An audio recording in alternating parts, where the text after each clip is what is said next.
الرحمن الرحیم الحمدللہ رب العالمین والصلاة والسلام علی اشرف الانبیاء وسید المرسلین وعلی آلہ وصحبہ اجمعین ومن تبعہم بإحسان الی یوم الدین، اما بعد۔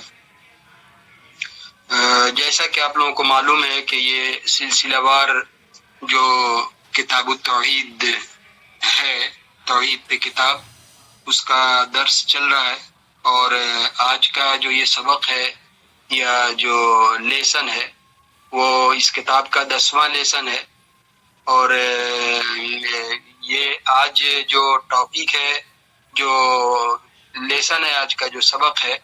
وہ ذبح کے سلسلے میں ہے، یعنی ذبح جو کیا جاتا ہے جانور، چھوٹا جانور ہو یا بڑا جانور، جسے اللہ تعالیٰ نے ہمارے لیے کھانا جو ہے حلال کیا ہے، تو اس سلسلے میں کیا شریعت کا، اسلام کا کیا حکم ہے، توحید اور شرک کا اس سے کیا لگاؤ ہے، کیا تعلق ہے، اس سلسلے میں اس چیز کو سمجھنا ہے۔ عام طور پہ بولتے ہیں، ہمارے یہاں زیادہ لوگ سمجھتے ہیں کہ کوئی جیسے بکرا ہے، یعنی خصی، یا مرغا ہے، مرغی ہے، تو اس کو ذبح کرنے کے لیے بولتے ہیں اس کو حلال کرو، یعنی یہ حلال اور حرام جو ہے خود، یعنی حلال کھانے ہی کا جو نام، ایک طرح سے وہ جو اس کا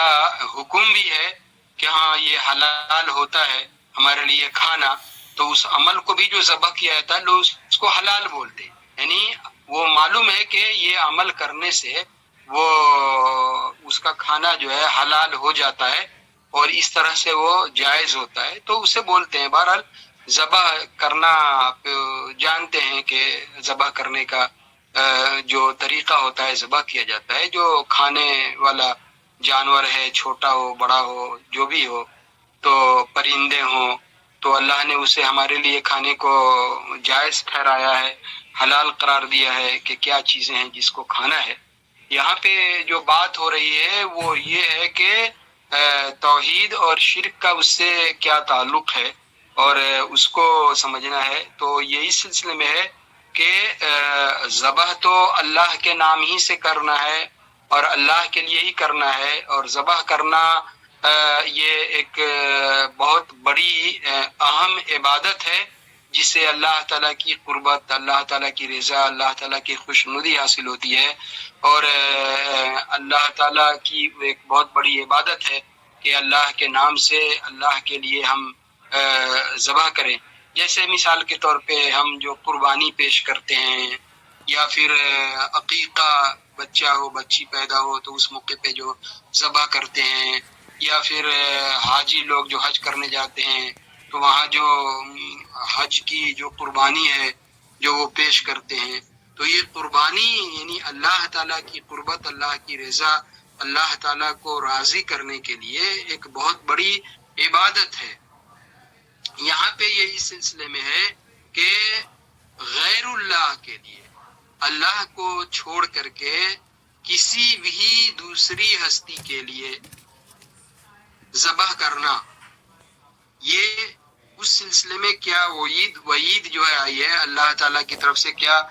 سخت حکم آیا ہے، تو غیر اللہ کے لیے، اللہ کو چھوڑ کر کسی بھی دوسرے کے لیے، چاہے فرشتے ہوں، چاہے نبی ہوں، رسول ہوں، پیغمبر ہوں، کوئی اولیاء ہوں، بزرگ ہوں، کتنی بھی بڑی سے بڑی جیسی بھی شخصیت ہو، غیر اللہ کے لیے، اللہ کو چھوڑ کے کسی کے بھی لیے ذبح کرنا، یہ اس پہ اللہ تعالیٰ کی طرف سے بڑی سخت وعید ہے، اور یہ شرک ہے، اور شرک میں بھی بڑا شرک، ایسا شرک ہے جس سے آدمی دین اسلام سے، ملت اسلام کے دائرے سے نکل جاتا ہے۔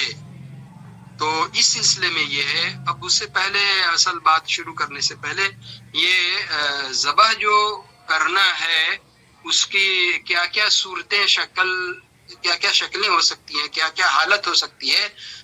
اس کو ایک طرح سے سمجھ لینا چاہیے تاکہ موضوع جو ہے، ٹاپک ہے، آدمی کے ذہن میں وہ صاف ہو جائے۔ پہلی چیز تو یہ ہے کہ جو اصل توحید ہے، عبودیت ہے، جس میں اللہ کی رضا جوئی ہے، خوشنودی حاصل کرنا ہے، اللہ کی بندگی کا کام ہے، وہ یہ ہے کہ اللہ کے نام سے اللہ کی خاطر ذبح کر، اللہ کی خاطر اور اللہ کے لیے ذبح کرنا، بسم اللہ اللہ اکبر، بسم اللہ اللہ اکبر، اور اللہ کے لیے یہ ذبح کرنا ہے۔ میں نے وہی اشارہ کیا جیسے ہم کرتے ہیں کہ قربانی کا جانور ہے تو اللہ کے نام سے اللہ کے لیے پیش کرتے ہیں۔ یقیناً اللہ کے لیے، اللہ کے نام سے مطلب یہ ہے کہ اللہ کی خوشنودی کے لیے، اللہ کے لیے کرتے ہیں، اللہ کے نام ہی سے کرتے ہیں۔ لیکن جو نیت ہوتی ہے کہ فلاں آدمی یہ اپنی طرف سے پیش کر رہا ہے، میں کر رہا ہوں تو اپنی طرف سے پیش کر رہا ہوں، جو آدمی کرتا ہے وہ اپنی طرف سے اس کو پیش کرتا ہے۔ تو یہ ایک پہلی صورت ہے، اور یہی اللہ تعالیٰ کو مطلوب ہے، یہی مقصود ہے، یہی اصل ہے، ہونا چاہیے کہ اللہ کے نام سے اللہ کی خاطر آدمی قربانی پیش کرے۔ وہ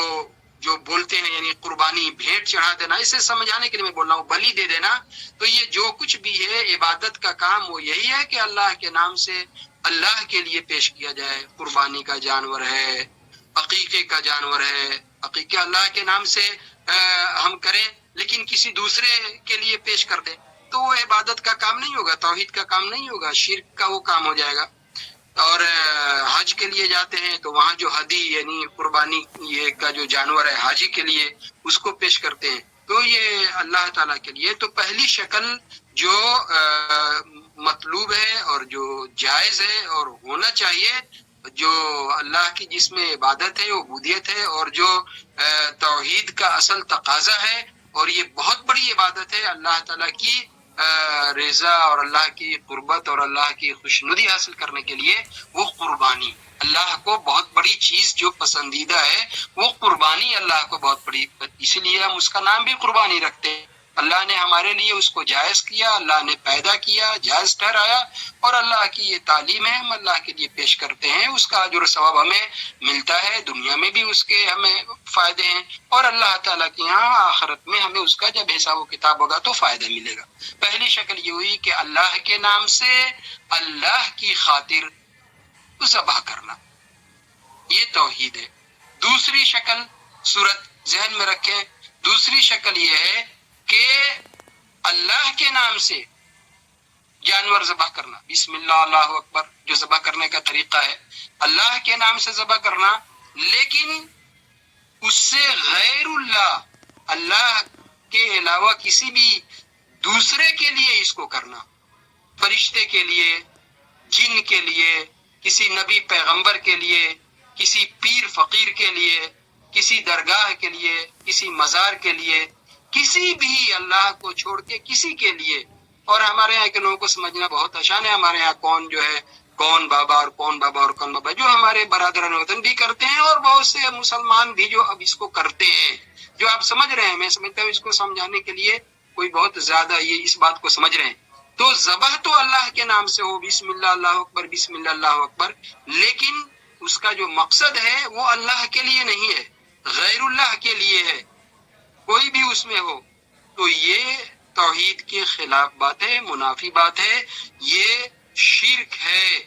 اللہ کی عبادت میں۔ کیوں شرک ہے؟ کہ اللہ تعالیٰ رب ہے، یہ اس کی خصوصیات میں سے ہے، اس کے حقوق میں سے ہے، اس کے اختیارات میں سے ہے کہ اس نے جس چیز کو ہمارے لیے جائز اور حلال ٹھہرایا ہے اس کے نام سے ذبح کریں تو ہم اسی کو ہی پیش کریں، دوسرے کے لیے ہم نہیں کر سکتے، یہ عبادت ہے۔ ٹھیک ہے، جیسے نماز اللہ کے لیے، اب کوئی نماز پڑھے، پورے جو شریعت اور سنت کے جو کا طریقہ بتایا گیا اس کے حساب سے نماز پڑھے، لیکن وہ نماز کسی پیر فقیر، کسی ولی پیغمبر کے لیے اگر پڑھتا ہے، شرک ہے۔ تو اسی طرح سے یہ دوسری شکل اس کی جو ذبح کی یہ ہے کہ ذبح تو اللہ کے نام سے کرے، لیکن اس کے ذریعے وہ قربت حاصل کرنا چاہتا ہے غیر اللہ کی، تو یہ شرک ہے۔ تیسری شکل کیا ہے؟ بالکل یعنی اللہ کے علاوہ کسی بھی دوسرے کے نام سے، نام بھی اللہ کا نہیں بلکہ غیر اللہ کے نام سے ذبح کرے اور غیر اللہ کے لیے کرے، نام بھی دوسرے کا ہو اللہ کو چھوڑ کر کے، اور اس کو جو پیش کر رہا ہے، ذبح کر رہا ہے، وہ بھی غیر اللہ کے لیے ہے، تو یہ بھی شرک ہے۔ کیوں؟ اس نے جو دوسرے کے نام سے ذبح کیا، تو دوسرے کے نام سے ذبح کرنا، جو اس نے مدد بسم اللہ ہم بولتے ہیں تو گویا اللہ کی مدد ہم اس میں مانگتے ہیں، اور اور جب اللہ کو چھوڑ کے غیر اللہ کے نام سے وہ کر رہا ہے تو جو استعانت مت چاہنا ہے، مدد طلب کرنا ہے، یعنی بسم اللہ نہیں کہا، بسم فرعون کہہ دو، بسم ولی کہہ دو، ٹھیک ہے، بسم رسول، کوئی جن، کسی کے بھی نام سے کرو تو اللہ کا نام تو نہیں ہوا نا. اللہ کے نام کو چھوڑ کے کسی دوسرے کے لیے، دوسرے کے نام سے، اور اللہ کو چھوڑ کے کسی دوسرے کے لیے، نام بھی دوسرے کا اللہ کو چھوڑ کر کے، اور پیش بھی کیا دوسرے کے لیے اللہ کو چھوڑ کر کے. تو یہ ظاہر ہے کہ شرک اکبر ہے. بہت صاف واضح بات ہے کہ اس میں دونوں شرک جو ہے، اللہ کو چھوڑ کے دوسرے کی مدد بھی طلب کر رہا ہے، اور عبادت یہ ہے کہ یہ عبادت ہے، قربانی ہے، تو اللہ کو چھوڑ کے دوسرے کے لیے پیش کیا. چوتھی شکل جو بہت کم پیش آتی ہے لیکن وہ بھی ہے، ذبح بھی کرے غیر اللہ کے نام سے، یعنی اللہ کو چھوڑ کے دوسرے کا نام لے، لیکن اس کو نیت یہ ہو کہ ہم اللہ کے لیے کر رہا ہے، وہ ذبح کر رہا ہے تو اللہ کے نام سے نہیں، اللہ کا نام لے کر کے نہیں، غیر اللہ کا نام لے کر کے. غیر اللہ یعنی اللہ کے علاوہ، بار بار چکے آ رہا ہے، اس لیے غیر اللہ، اللہ کو چھوڑ کر کے دوسرے کسی کے نام سے اس کو ذبح کر رہا ہے، لیکن اس دوسرے کے لیے نہیں، اس کی نیت ہے کہ اللہ کے لیے کر رہے ہیں. تو ظاہر ہے کہ یہاں بھی استعانت، یعنی جو اللہ کو چھوڑ کے دوسرے کے نام سے کیا، اور یہ شرک ہے، تو یہ بھی گویا شرک ہے. پہلی شکل جس میں اللہ کے نام سے، اللہ کا نام لے کر کے، اور اللہ کی خاطر اس کو قربانی کرے یا جانور ذبح کرے، اس کو پیش کرے، تو یہ گویا توحید ہے، یہ اللہ کی عبادت ہے، عبودیت ہے. اور باقی تینوں شکلیں جو ہیں وہ ساری کی ساری شرک کی شکلیں ہیں، کسی کے لیے بھی پیش کرے. تو یہ باب اسی سلسلے میں ہے، یعنی یہ چیپٹر جو ہے کہ غیر اللہ کے لیے ذبح کرنا،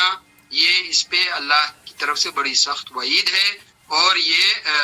گویا کہ اس نے اللہ کی جو ایک بڑی عبادت ہے اس کو غیر اللہ کے لیے پیش کر دیا. اور اتنی بڑی جو ایک مالی ذبح کرتے ہیں، عبادت ہم نماز پڑھتے ہیں تو یہ جسمانی بدنی عبادت ہے. یہ دونوں باتیں چونکہ اس میں فصل لربک وانحر، ایک ہم جسمانی طور پہ فزیکل جو نماز پڑھتے ہیں اللہ کے لیے، تو یہ ایک جسمانی ہماری عبادت ہے. اور جب ہم قربانی پیش کرتے ہیں، جانور ذبح کرتے ہیں، تو اس میں ہمارا مال خرچ ہوتا ہے، تو مالی عبادت ہے. تو یہ گویا کہ یہ اتنی بڑی یعنی جو قربانی ہے، ایک مالی عبادت ہے، اس کو غیر اللہ کے لیے اس نے کر دیا، تو یہ گویا کہ یہ شرک ہے. چاہے وہ جس کے لیے ذبح کرے، کسی درخت کے نام پہ، کسی قبر کے نام پہ، کسی درگاہ، کسی مزار، کسی نبی پیغمبر، کسی کے لیے بھی ذبح کر دے، تو یہ چیز جو ہے وہ درست نہیں ہے. لوگ غلط فہمی میں ڈالنے کے لیے اب سوال کریں گے تو میری بات کلیئر ہوگی، چونکہ سماج میں اس کا بہت زیادہ، ہم سماج سے مطلب یہ ہے کہ پورے سماج اپنے بر صغیر میں، دوسری جگہوں پہ بھی ہے، مصر میں بھی ہے، تو اس لیے یہ بات آپ کو زیادہ سمجھنی چاہیے، اور بات سمجھ میں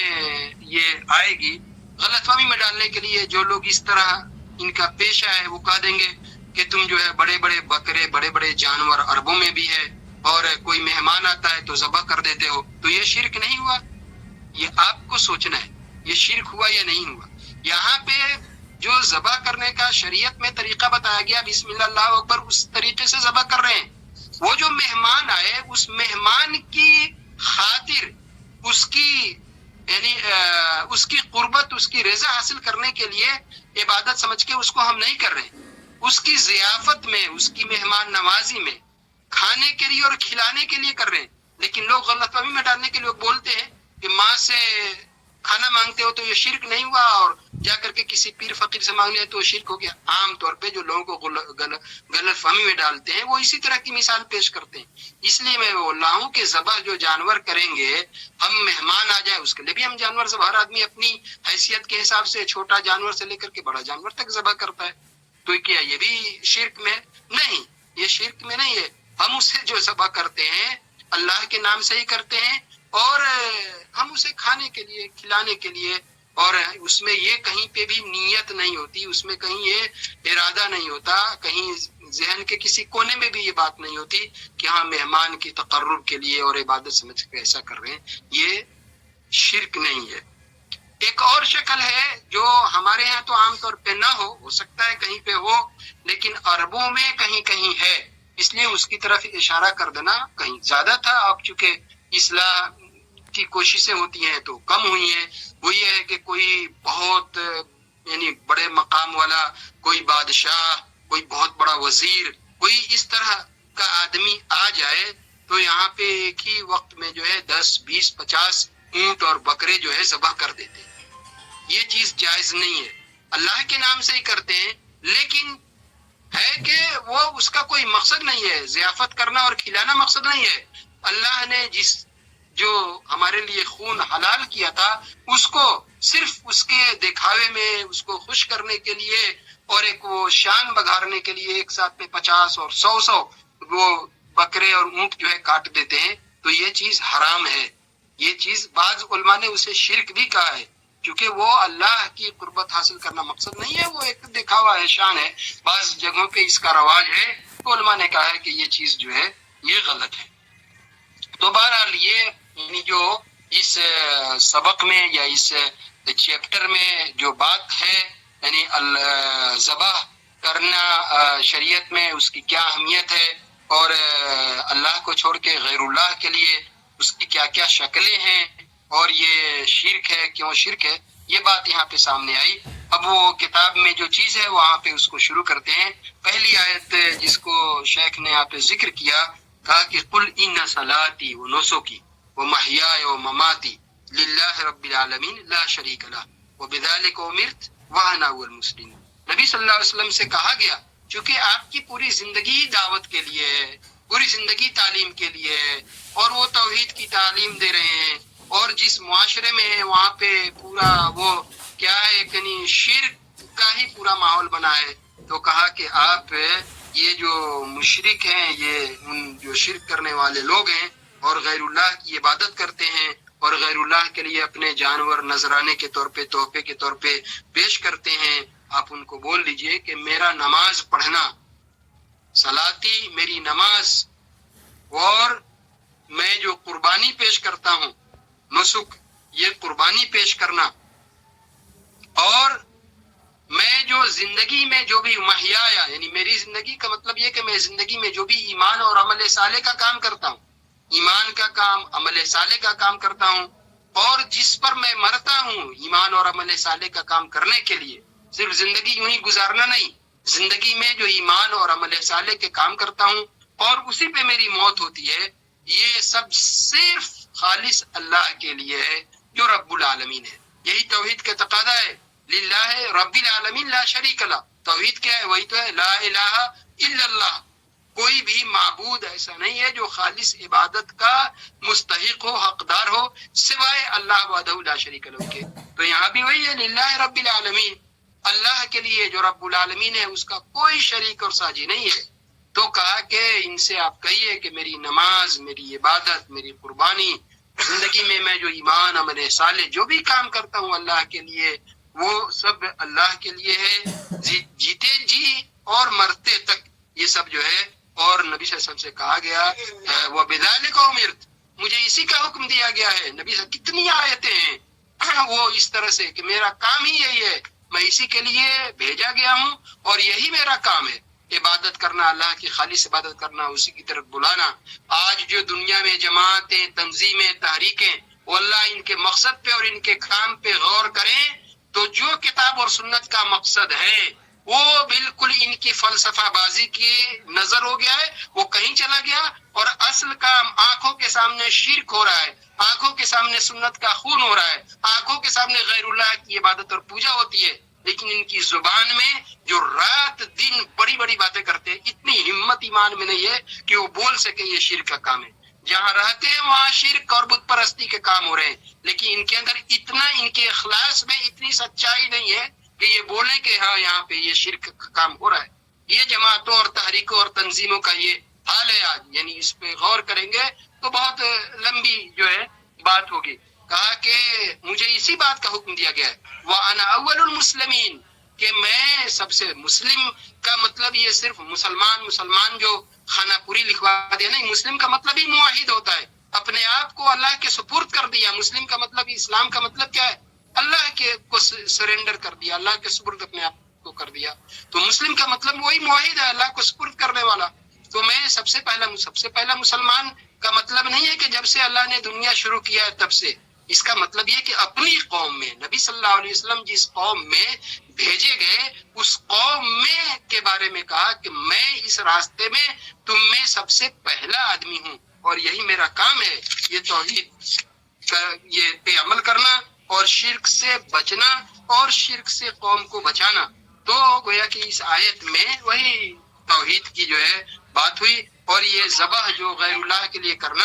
تو اس آیت سے یعنی جو یہ چیپٹر ہم پڑھ رہے ہیں، کیوں اس آیت کو ذکر کیا؟ تو یہی ہے کہ نماز پڑھنا بھی اور نسک مالی طور پہ قربانی پیش کرنا، ذبح کرنا، یہ سب جو ہے اللہ کے لیے. اللہ کو چھوڑ کے کسی دوسرے کے لیے ہم یہ کام نہیں کر سکتے، چاہے اللہ کے علاوہ جو بھی ہو یہ کام نہیں کر سکتے. تو گویا کہ پتہ چلا کہ غیر اللہ کے لیے کوئی کچھ کرتا ہے تو یہ گویا یہ شرک کا کام ہے.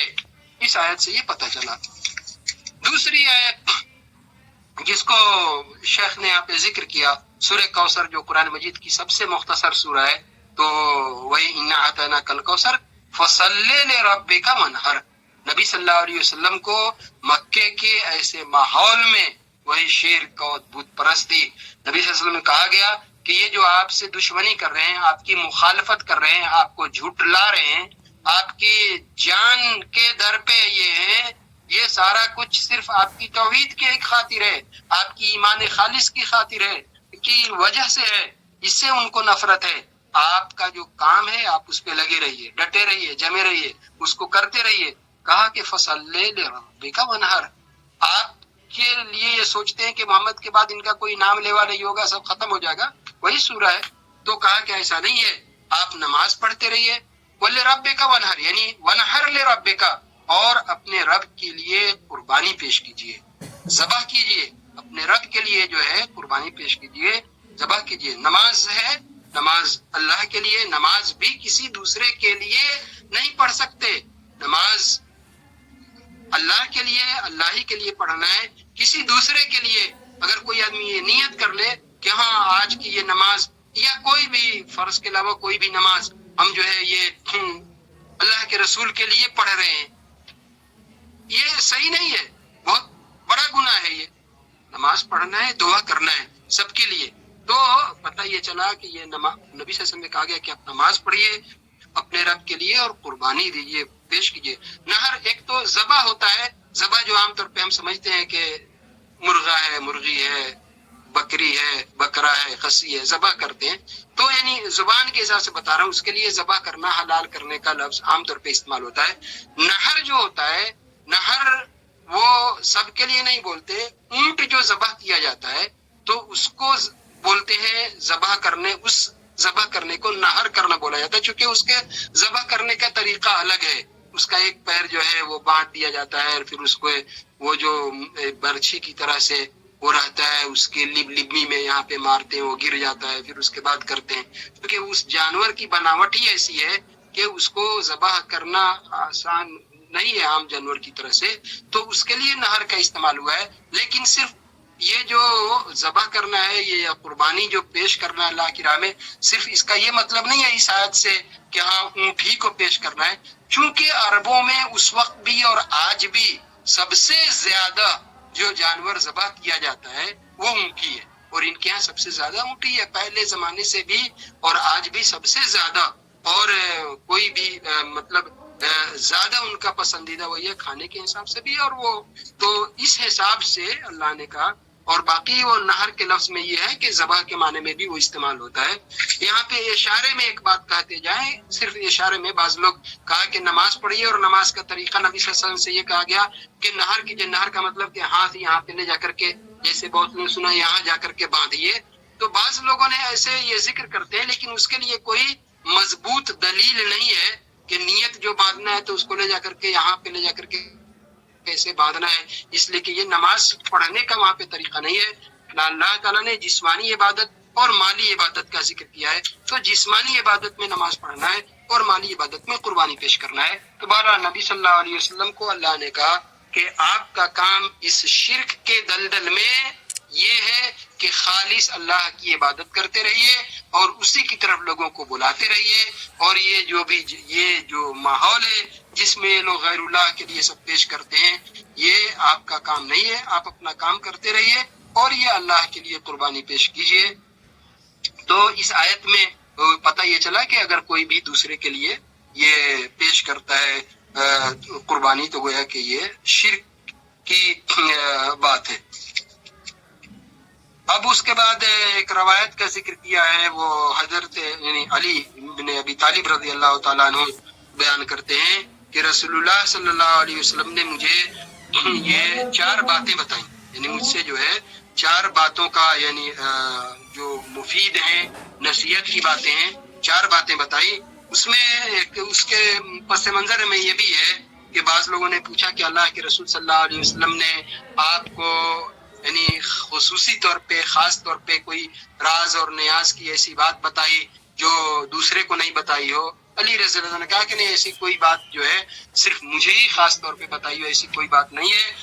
یہ اس بات کے علاوہ کہ مجھے نبی صلی اللہ علیہ وسلم نے یہ 4 باتیں بتائی تھیں، اور ایسی پہلی بات اس میں کیا ہے؟ لعن اللہ من ذبح لغیر اللہ، اللہ کی لعنت ہو اس آدمی پہ جو غیر اللہ کے لیے جانور ذبح کرے، جو غیر اللہ، اللہ کو چھوڑ کے کسی کے لیے بھی اللہ کو چھوڑ کر کے ذبح کرتا ہے، اس پہ اللہ کی لعنت ہو۔ لعن اور لعنت جو ہے اصل میں بولتے ہیں عربی زبان میں اللہ کی رحمت سے دور کر دینے کو، نکال دینے کو۔ یہ جو لعنت کا لفظ ہوتا ہے، لعنت ہو، لعنت یعنی بہت بھاری جملہ ہے اور بہت یعنی سخت بد دعا ہے۔ تو کسی کے بارے میں کہ اللہ کی لعنت ہو، لعنت کا مطلب اللہ کی رحمت، آدمی اللہ کی رحمت کا، اللہ کے فضل کا، احسان کا ہر وقت محتاج ہے، اور پھر اس کو کہا جائے کہ اللہ کی لعنت ہو، اس کا مطلب یہ کہ اللہ کی رحمت سے اس کو کاٹا جا رہا ہے، کاٹنے کی دعا، بد دعا کی جا رہی ہے، اس کو دور کیا جا رہا ہے۔ تو لعنت کا مطلب عربی زبان میں وہی ہوتا ہے، اللہ کی رحمت سے نکال دینا، بھگا دینا، کر دینا۔ تو کہا کہ اللہ کی لعنت ہو ایسے آدمی پہ جس نے اللہ کو چھوڑ کر کے کسی دوسرے کے لیے ذبح کیا۔ چونکہ زمانے جاہلیت میں دین ابراہیمی کی حقیقت ختم ہو چکی تھی، مٹائی جا چکی تھی، ٹھیک ہے، اور موسیٰ علیہ السلام ان کی شریعت تھی، اس کو بھی جو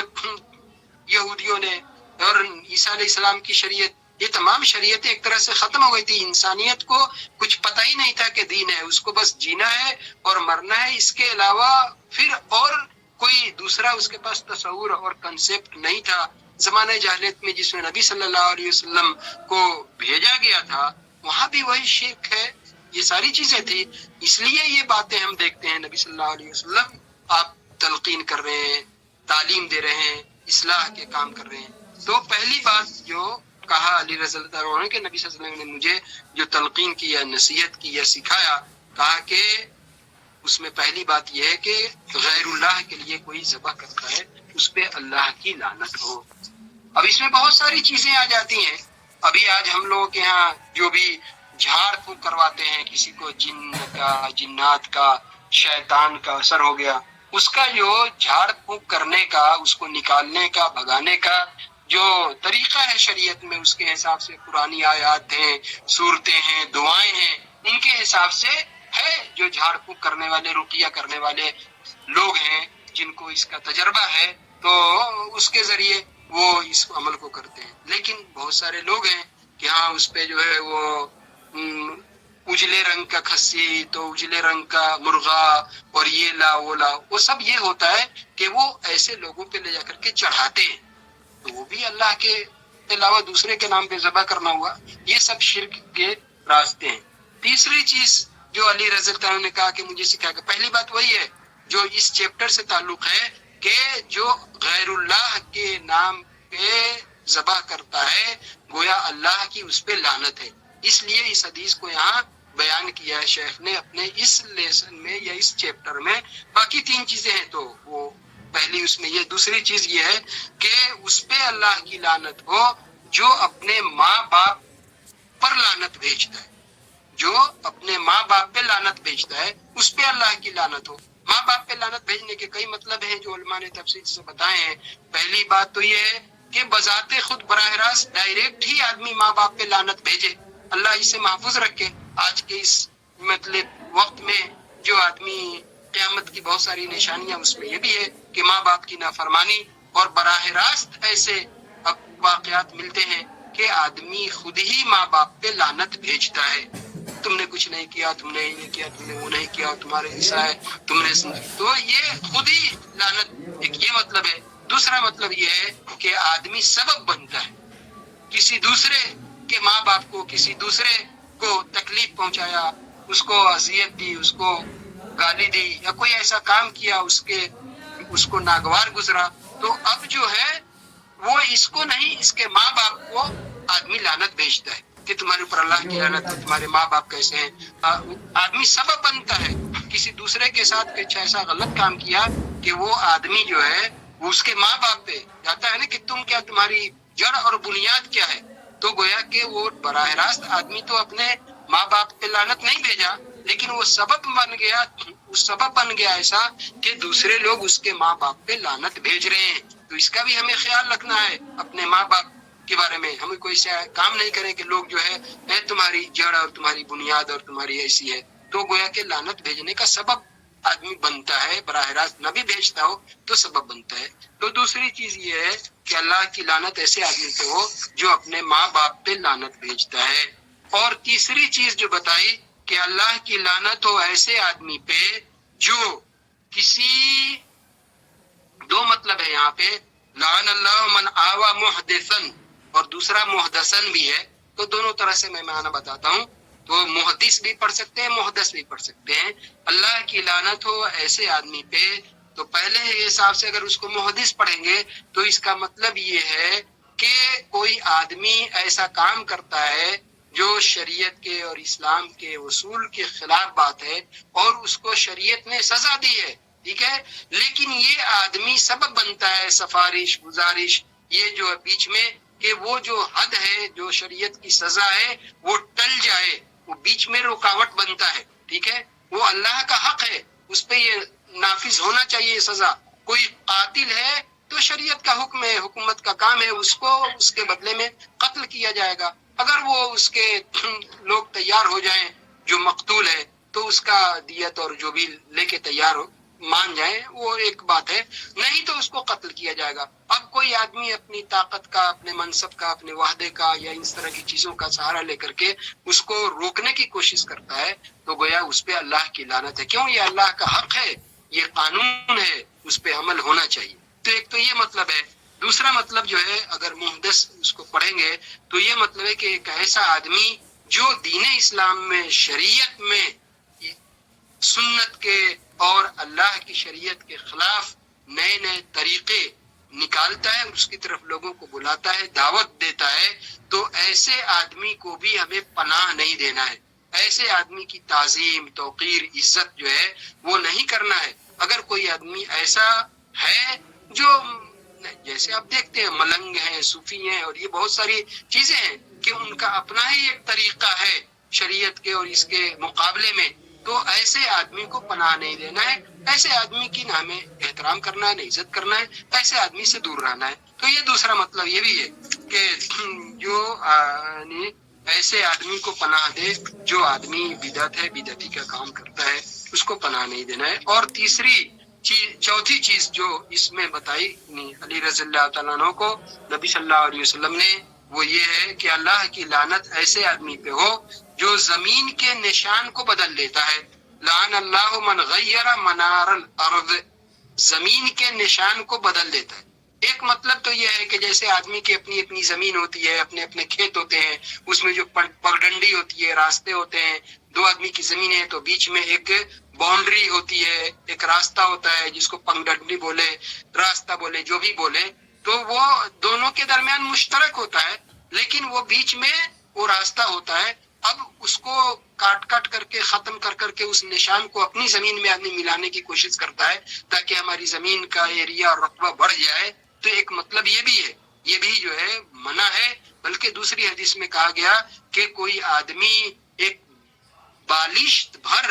بیتا جو ایک بالشت بھر بھی کسی کی زمین کو اگر غصب کیا ہوگا، اس طرح سے ہڑپ لیا ہوگا، چاہے وہ نشان مٹا کر کے یا جس طرح سے بھی، تو قیامت کے دن اس زمین کی 7 تہیں، 7 لیئر اتنی زمین کا، اس کو طوق بنا کر کے اس کے گردن میں پہنا دیا جائے گا۔ ایک ہی میں تو پتہ نہیں کہاں تک وہ جھک جائے گا، 7 جب اس کے لیئر پہنا جائیں گے تو کیا حال ہو، اللہ تعالیٰ بہرحال محفوظ رکھے۔ تو ایک مطلب یہ ہے کہ زمین کے نشان کو مٹانے والے پہ اللہ کی لعنت ہے۔ دوسرا مطلب یہ ہے کہ جو راستے ہوتے ہیں، عام راستے چلنے کے، اس کو ختم کر دینا، یا یہ بھی بعض علماء نے لکھا کہ راستے اس پہ جو بورڈ لوہے لکھے ہوئے جو رہتے ہیں نا کہ یہ راستہ ادھر جا رہا ہے، یہ راستہ ادھر جا رہا ہے، اور اس سے جو چلنے والے لوگوں کو آسانی ہوتی ہے، اب شرارت میں آدمی اس کو ہٹا دے تاکہ لوگ جائیں تو پریشان ہو، گم ہو جائے، ان کو پتہ ہی نہیں چلے، تو یہ بھی اس کا مطلب ہے۔ تو اللہ کی لعنت ہو ایسے آدمی پہ جو زمین کے نشان کو مٹاتا ہے۔ یہ مسلم شریف کی روایت ہے۔ اسی سلسلے کی جو اب ایک اور حدیث ہے، وہ کہتے ہیں کہ رسول اللہ صلی اللہ علیہ وسلم نے ایک موقع سے فرمایا کہ جنت میں ایک آدمی جو ہے صرف ایک مکھی کی وجہ سے داخل ہو گیا۔ یہ غور کرنے کی چیز ہے، یعنی جنت میں ایک آدمی کے جانے کا جو سبب باعث بنا وہ صرف ایک مکھی بنی، مکھی کی وجہ سے جنت میں داخل ہو گیا، اور ایک دوسرا آدمی صرف ایک مکھی کی وجہ سے وہ جہنم میں جانے چلا گیا، جہنم میں جانے کا جو ہے وہ مکھی سبب بنی۔ صحابہ کرام کو یہ بات عجیب لگی، تعجب کیا، ان لوگوں نے تعجب میں پوچھا کہ اللہ کے رسول یہ کیا ماجرا ہے، یہ کیسے کہ ایک مکھی کی وجہ سے ایک آدمی جنتی ہے اور ایک مکھی کی وجہ سے ایک آدمی جہنمی ہے؟ تو کہا کہ یہ کیسے ہے اللہ کے رسول؟ رسول اللہ صلی اللہ علیہ وسلم نے فرمایا یہ پہلے کا بنی اسرائیل کا ایسا کچھ واقعہ ہے، اللہ کے رسول صلی اللہ علیہ وسلم کو اللہ کی طرف سے وحی کی طرف پہ بتایا جاتا تھا۔ تو نبی صلی اللہ علیہ وسلم نے کہا کہ یہ 2 آدمی ایک یعنی لوگوں کے پاس سے وہ گزر رہے تھے، 2 آدمی تھے، اور وہ دونوں جو ہے کچھ لوگ، کچھ قوم ہے، آبادی ہے، وہاں سے جا رہے تھے، اور وہاں کے لوگوں کے پاس ایک بت تھا، ٹھیک ہے، اور اس بت کے پاس سے کسی کو گزرنے کی مجال نہیں تھی یا اجازت نہیں تھی کہ وہ گزر جائے جب تک اس کو کوئی چیز بطور قربانی پیش نہ کرے، نذرانہ، قربانی، ٹھیک ہے، کچھ بھیٹ نہ چڑھائے، کچھ پیش نہیں کرے اس کو، جب تک جو ہے وہ چھوٹی بڑی چیز اس کو قربانی کے طور پہ وہاں کچھ ذبح نہ کرے، کچھ پیش نہ کرے، تو کسی بھی آدمی کو یہ اجازت نہیں تھی کہ وہاں سے گزر جائے جب تک یہ کرے نہیں۔ تو ایسی جگہ پہ 2 سے 2 آدمی کا گزر ہوا، ہمارے ملک کے ماحول میں سمجھ سکتے ہیں یہ چیز جو ہے بہت۔ تو کہا کہ یہ دونوں آدمی کا ایسی جگہوں پہ گزر ہوا، اور کچھ لوگوں کے وہاں بت تھے، اور ہر آدمی کے لیے ضروری تھا کہ وہاں سے گزرے تو وہاں پہ جو ہے ذبح کرنا ہے، قربانی جو ہے پیش کرنا ہے، ایسا ہی وہاں کا دستور بنا ہوا تھا۔ تو ان لوگوں نے، ان دونوں میں سے جو 2 آدمی وہاں سے گزر رہے تھے، تو اس بستی کے یا اس جگہ کے علاقے کے لوگوں نے ایک آدمی سے کہا کہ ہاں تم، جب وہ گزر رہے تھے، ایک سے کہا کہ دیکھو تم جو ہے یہاں پہ قربانی پیش کرو، جو ذبح کرو یہاں پہ، یہ یہاں کا دستور ہے، یہاں کا نظام ہے، پیش کرنا ہے۔ اس آدمی نے کہا کہ میرے پاس تو کوئی ایسی چیز نہیں ہے کہ جو میں پیش کر سکوں، میرے پاس کچھ بھی نہیں ہے، میں کنگال آدمی، میرے پاس کیا ہے کہ میں یہاں پہ تمہارے لیے قربانی پیش کروں اور ذبح کروں، یا میرے پاس ایسا کچھ بھی نہیں ہے، میں کچھ نہیں کر سکتا۔ ان لوگوں نے کہا کہ یہاں کا یہ دستور ہے، نظام ہے، کرنا پڑے گا، چاہے ایک مکھی کیوں نہیں مار دو یہاں اس بت کے نام سے، لیکن تمہیں کرنا پڑے گا، یہ اصل ہے، یہ تم کو کرنا پڑے گا، چاہے ایک بت ہی، تم ایک مکھی کیوں نہیں مار دو۔ اس نے جو ہے مکھی کو مار دیا، مکھی کی قربانی کی اس نے نیت کر لی، اس بت کے نام پہ۔ بتانا یہ ہے کہ غیر اللہ کے نام پہ ایک مکھی کو اس نے چڑھا دیا، مکھی کو بھیٹ چڑھا دیا اس نے۔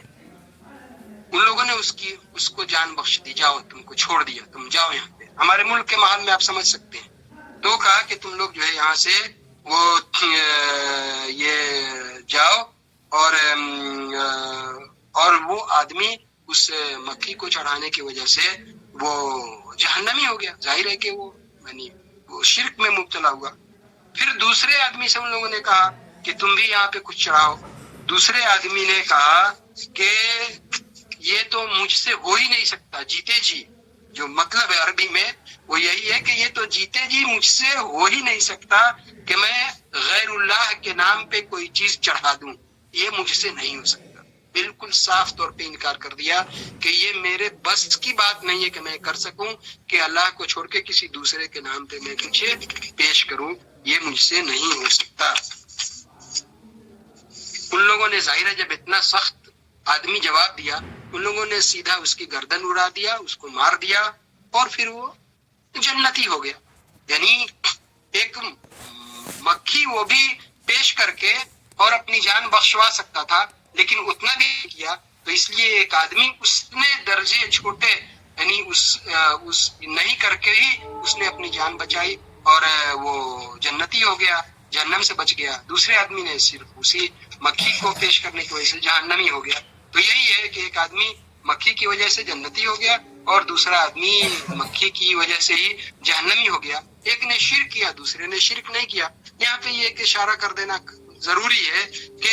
ہمارے تو دین اسلام میں ہے کہ اگر کہیں ایسی نوبت آ جائے، آپ سمجھ سکتے ہیں ہمارے یہاں جو ماحول ہے، میں اس لیے بار بار بول رہا ہوں، میں یہ چیزیں صاف کر کے نہیں بولنا چاہتا ہوں۔ آج بولتے ہیں ہمارے یہاں، یہ بولو نہیں تو اب تم آگے نہیں بڑھ سکتے، مار دیں گے۔ آپ سمجھ رہے ہیں جو کہا جاتا ہے، گھیر لیتا ہے پورا ہجوم اور موب لنچنگ کرنے کے لیے، ایسا ویسا، تم یہ کرو نہیں تو ہم تم کو مار دیں گے، ایسا بولنا پڑے گا۔ یہ ماحول ایسا بنا ہوا ہے۔ ہمارے شریعت میں یہ ہے کہ ایسی کوئی جان کا ایسے خطرہ ہو تو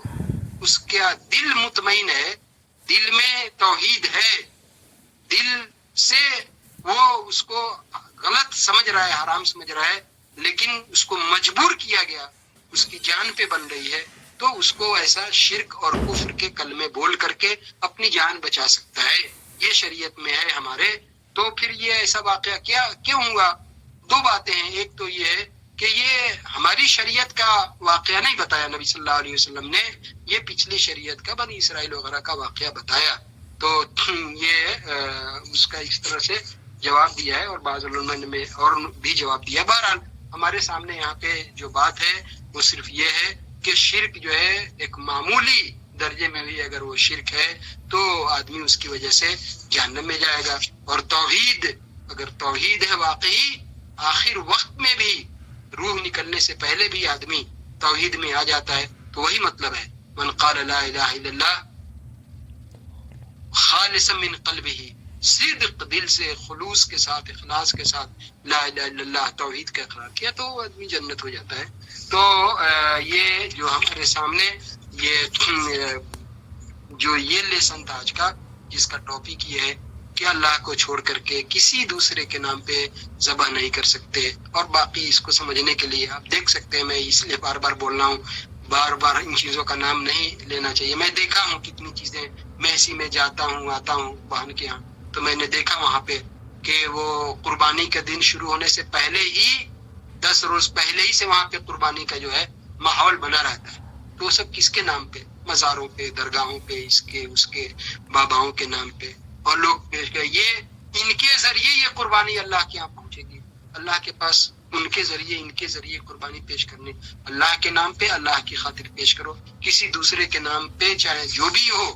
پیش کریں گے، یہ شرک ہے، اور یہ ایسا شرک ہے کہ آدمی کا ایمان جو ہے وہ خطرے میں پڑے گا، دین اسلام کے دائرے سے آدمی نکل سکتا ہے۔ اللہ تعالیٰ سے دعا ہے کہ اللہ تعالیٰ ہم لوگوں کو توحید خالص جو ہے اس کو سمجھنے اور اس پہ پوری زندگی استقامت کے ساتھ گامزن رہنے کی توفیق عطا فرمائے، اور لوگوں کو اس پہ عمل کرنے کی توفیق۔ وآخر دعوانا الحمدللہ رب العالمین۔